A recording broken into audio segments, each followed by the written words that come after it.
when we hear the words Krabbe's disease. Now, doctors have what appears to be a cure for some children. In tonight's special assignment, Ellen Maxwell shows us a girl from Cincinnati who is beating the odds. Yes?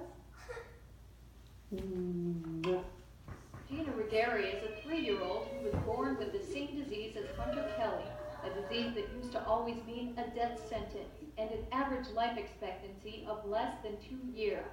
But Gina is flourishing. With help, she's able to walk. She can say about 20 words.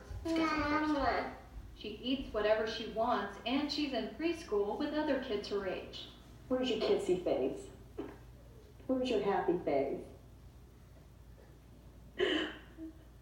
Where's your sad face?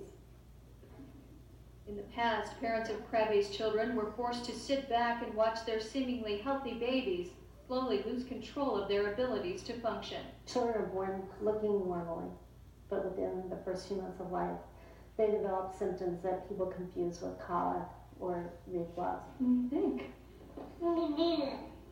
You want to get some more toys? Despite Gina's success, her mother Anne knows the devastation of Krabbe. She lost her son Nick to the disease 15 years ago. By the time Nick was 2 months old, he was constantly crying, arching his back, and was no longer able to hold down formula. He had a tube put in his stomach for feeding, then he went blind and developed seizures. 7 months old, he was finally diagnosed with Krabbe disease.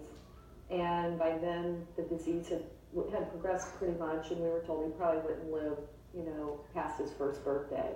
Nick was 1 year and 3 days old when he died. We didn't want to have any more children. We were afraid because there were no treatments, there were no cures. The only outcome would be a child going through a terrible disease process, a decline in their life, and that they would die.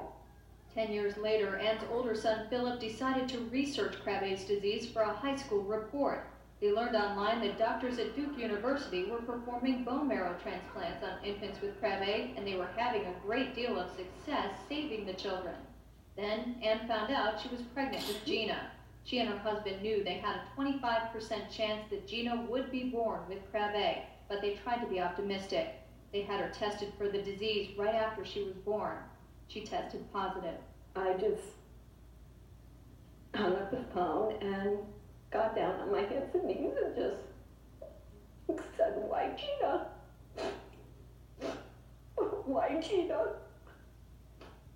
Coming up tonight at 6, we'll tell you more about the life-saving treatment Gina went through and how it works. Later, we'll also have Jim and Jill Kelly's reaction to Gina's progress.